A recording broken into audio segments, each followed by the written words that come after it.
Tom Berman, the special makeup effects that had the effects, was a legend in his field. He even did Sloth on the Goonies. He had to decide to use a real Tesla coil because they had no money for opticals. This is another idea for an original opening. To have this is actually shot in the Hollywood Forever Cemetery here. This is Hollywood, California. Anyway, it's out that way. I've never been out to California. It's kind of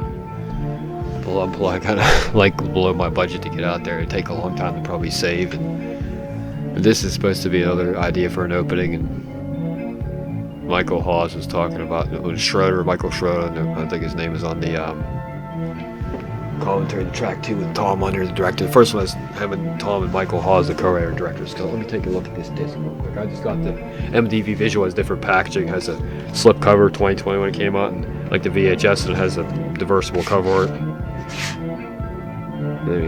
Yep, Michael Schroeder is the producer. Yep, Craig Stearns built the set that I'll be talking about. Come up here and gets into some of these scenes. I think some of Tom Berman's son was on there on the team, Ellis Berman and Bob Williams, and Paul Clemens built one of the corpses I could talk about when it shows it. This is the set now that the Craig Stearns built. They're showing is this. The POV goes into the coffin. Seeing a good shot. Here we go with the chicks, the babes.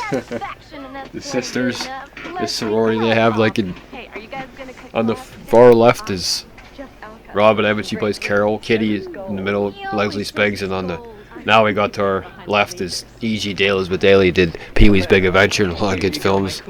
Rugrats, the voice of Tommy. Here we go.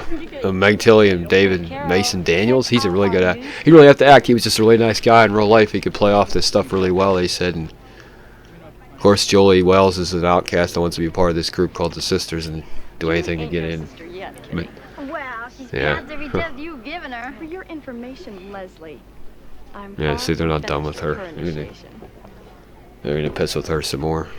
I see Doug still brands his animals. Oh! Yeah, I guess that's her boyfriend. I guess they're talking about. Yeah, well, that's why I dumped him. I thought he dumped They actually shot this little high school playground. One of the behind-the-scenes footage.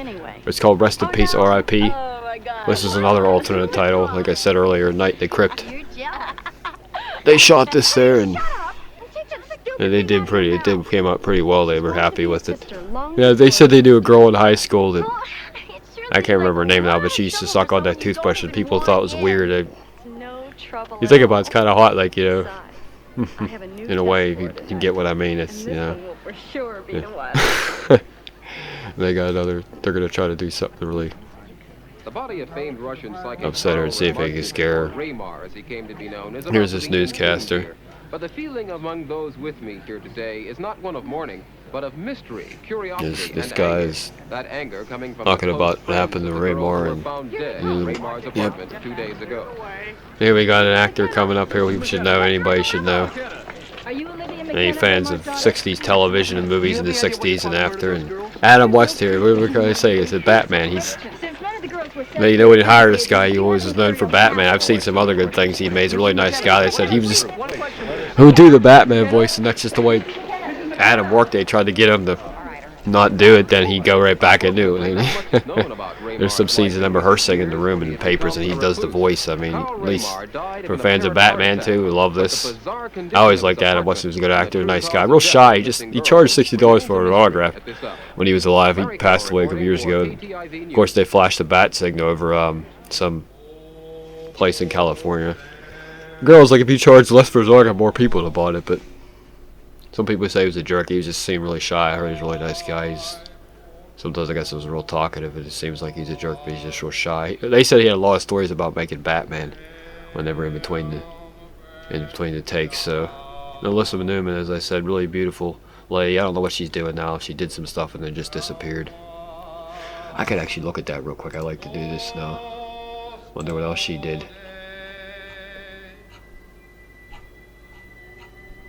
Yeah, of course it's PG. They want to get an R rating. Compare it to Poltergeist. Like, when's this? They told them like this is coming out. Like, when are you guys putting this out? Like, of course Poltergeist beat them. They're accused of copying Poltergeist. Was just nope. This is a completely different movie they made on their own.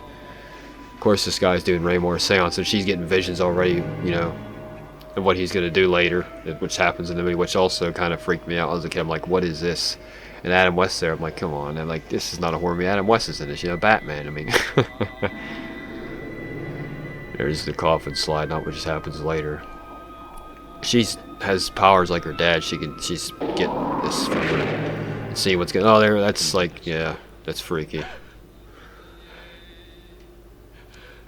Just so anybody knows, when I record these commentaries, I don't play it in silence and just talk over the movie. I actually have the earbuds. I can hear the movie. It's lower, and I can hear it. No, he looks like he's agitated, pissed off because they're just leaving in the middle of the service, you know.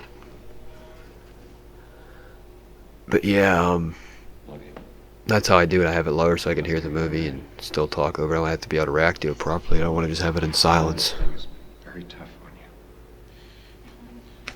I'm so sorry.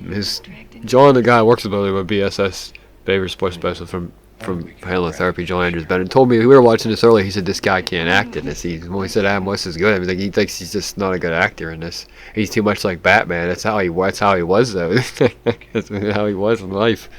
I mean, excuse me, he's making the shows and the movies. That's how the guy was. I mean, he made Robinson Crusoe Mars in '64. Of course, he gets killed at the beginning. Some movie with Nancy Kwan, the woman who knew too much. I think it's from '68. Somebody told me it wasn't that good at the Monster Bash Scott, but this mommy sells movies there and stuff. Sounds like he has a pretty cool life. He told me it wasn't good. What else did Adam West do? You know what? I'm gonna have to look at and listen to him when you do a lot of stuff. And of course, she's gonna put a flower in his little vault there is for him and his plaques there. All my life you've kept me away. She only has 18 credits. I wish Says he did Starsky and Hush, an episode called Amy, Bonanza in '71. Firehouse and her Gunsmoke, she's 72. Donna Clayton. That's not the old show. That's supposed to be a reboot or something. The Ghost of Mrs. Murray Nancy. That's like that Muir. It's like that old movie. I forget who's in it. Vintage. Nanny and the Professor. Julia, Broken Bracket. I never heard some of this stuff. River Gold. One Dark Night. Yeah, she didn't really do that many movies. It says some TV she did that she just like disappeared after '85. She just like disappeared. Time Patrol TV movie. Voice of Lisa Mann, and I don't know what happened there. It doesn't even have a birthday or nothing. That's a shame. She's a really talented actress in this. I thought they said she had a natural feel to her and did her character really well.